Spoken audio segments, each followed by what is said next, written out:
大家好，我是超子，今天给大家分享一道经典川菜肥肠鱼的家常做法。鱼片滑嫩，麻辣鲜香，下酒下饭，在家也能做出饭店的味道。话不多说，接下来开始操作。肥肠买卤熟的就可以了，把肥肠切成小块，切好以后放入碗中备用。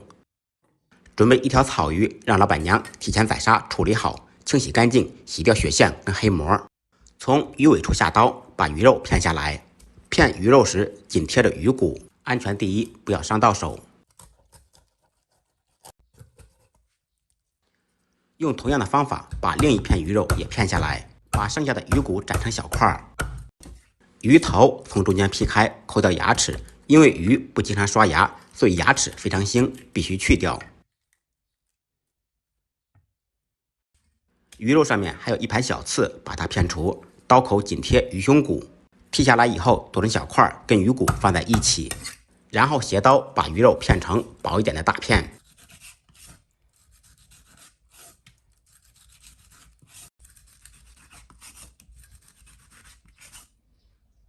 全部处理好以后，把鱼片放入盆中，加入2小勺盐，用手揉搓抓洗。这一步可以去除鱼肉的腥味。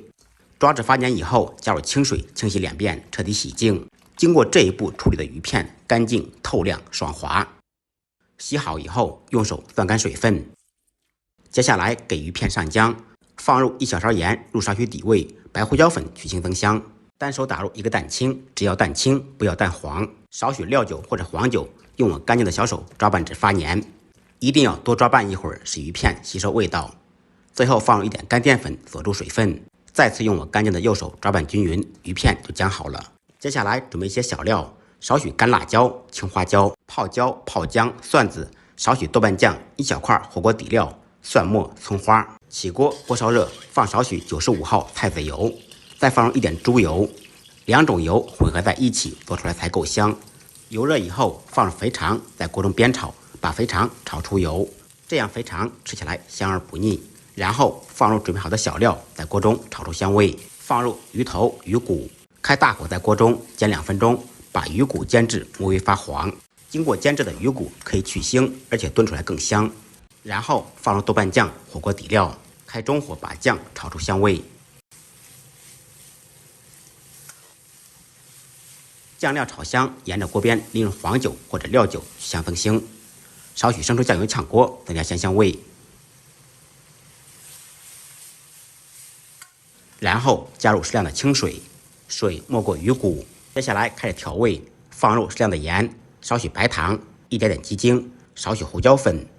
开大火把汤汁烧开，开锅以后咕嘟1分钟。1分钟以后放入自己喜欢吃的蔬菜，豆芽、白菜、香菇等等。再次开锅以后捞出，放入盆中垫底，用蜜漏打下残渣，然后开小火下入腌好的鱼片。下鱼片时，水千万不要沸腾，火不要太大，不然会脱浆，鱼片会变老。全部放进去以后，转开中火，用勺子轻轻的推。再次开锅以后，煮30秒，鱼片变白就成熟了。把煮好的鱼片倒入盆中，撒上迷人的小葱花，放入88粒白芝麻。另起锅放少许料油，少许红油，少许藤椒油，3油合一，又麻又香又红。先放入青花椒，炸出香味，炸至微微变色以后，放入干辣椒，把辣椒炸出香味，炸至微微变色。最后放入蒜末，爆出香味。炒好以后，把辣椒浇在鱼片上面，这小香味呲一下就出来了，一道麻辣鲜香的肥肠鱼就做好了。学会的同学点赞、收藏、转发，动起手来做一下。不好吃，您提着鱼来找我。再忙再累，记得按时吃饭。下期视频见，拜拜。